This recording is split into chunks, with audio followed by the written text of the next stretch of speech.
السلام علیکم ورحمۃ اللہ وبرکاتہ۔ ہسٹری آف میڈیسن یعنی تاریخ طب و اخلاقیات کی ویڈیو سیریز میں آج ہم لوگ ایک اور فزیشین کے بارے میں بات کریں گے جن کا نام تھا ابن بطلان۔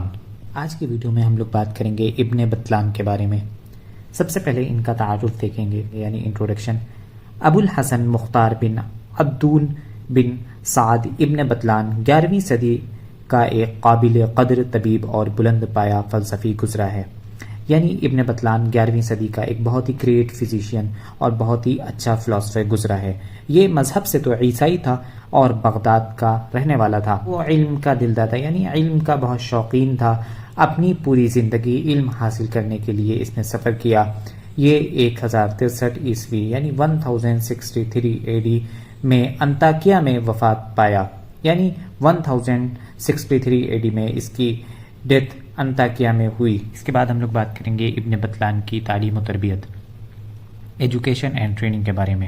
ابن بطلان نے فلسفہ، حکمت اور طب کی تعلیم حاصل کی، یعنی اس نے فلسفی اور میڈیسن وغیرہ کی تعلیم حاصل کی۔ اس کے اساتذہ یعنی اس کے جو ٹیچرز تھے ان میں نام آتا ہے ابو الفرج عبداللہ بن الطبیب اور ابو الحسن ابراہیم بن عبدون الحیرانی کا نام بھی ملتا ہے۔ اس نے فن طب کی مہارت کی غرض سے باقاعدہ مطب کی عملی تربیت بھی حاصل کی، یعنی انہوں نے میڈیسن میں ایکسپرٹیز حاصل کرنے کے لیے باقاعدہ کلینک میں پریکٹس بھی کی۔ ابن بطلان کے فضل و کمال، گریس اینڈ پرفیکشن۔ ابن بطلان ایک عظیم فلسفی یعنی ایک گریٹ فلاسفر اور ماہر طبیب یعنی ایکسپرٹ فزیشین اور باکمال مصنف یعنی بہت ہی اچھے آتھر تھے۔ ابن بطلان بحیثیت فلسفی یعنی ایز اے فلاسفر، ابن بطلان اپنے دور کا بہت ہی گریٹ فلاسفر تھا۔ اس نے اپنے وقت کے مشہور و معروف فلسفی علی بن رضوان سے مناظرے بھی کیا کرتا تھا، یعنی اس وقت کے جو بہت ہی فیمس فلاسفر تھے علی بن رضوان، ان سے یہ ڈیبیٹ بھی کیا کرتا تھا۔ ابن بطلان بحیثیت طبیب، ایز اے فزیشین، وہ ایک ماہر طبیب بھی تھا، یعنی وہ ایک بہت ہی ایکسپرٹ فزیشین تھا۔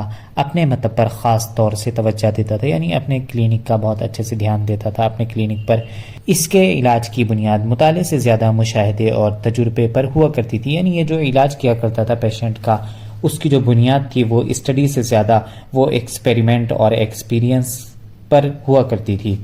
اس لیے اس کی تشخیص و تجویز ہمیشہ کامیاب رہتی، یعنی اس کی جو ڈائگنوز اور اس کی جو پرسکرپشن تھی وہ ہمیشہ کامیاب رہتی۔ اگر وہ کسی مریض کو لا علاج سمجھ کر علاج کرنے سے انکار کر دیتا اور بعد میں اس کو معلوم ہوتا کہ وہ مریض شفا یاب یعنی ٹھیک ہو گیا ہے، تو وہ اس مریض کو بلا کر اس کی صحت یابی کا سبب معلوم کرتا کہ کس وجہ سے اس کو صحت حاصل ہوئی اور اپنے تجربے اور اپنے مشاہدے میں اس کو لاتا۔ یہاں پر ابن بطلان کی ایک کتاب دی گئی ہے تقویم الصحہ، جس کے مصنف تھے ابن بطلان۔ ابن بطلان بحیثیت مصنف، ایز او آتھر، طبابت کے ساتھ ساتھ اس نے تصنیف پر بھی توجہ دی، یعنی ایز اے فزیشین اور اس کے ساتھ ساتھ آتھر کا بھی بہت کام کیا اور بہت ساری کتابیں لکھیں۔ اس کی مشہور کتاب تقویم الصحہ ہے، جس کے بارے میں اوپر بتایا گیا تقویم الصحہ، جو کہ ابن بطلان کی ایک بہت ہی فیمس بک ہے۔ یہ بہت مشہور کتاب ہے جو عربی زبان یعنی عربک لینگویج میں لکھی گئی اور مشرق اور مغرب یعنی ایسٹ اور ویسٹ سبھی جگہ یہ مشہور ہوئی۔ شکریہ۔ اگر آپ کو یہ ویڈیو پسند آئی ہو تو زیادہ سے زیادہ شیئر کریں اور چینل کو سبسکرائب کریں۔ Thank you.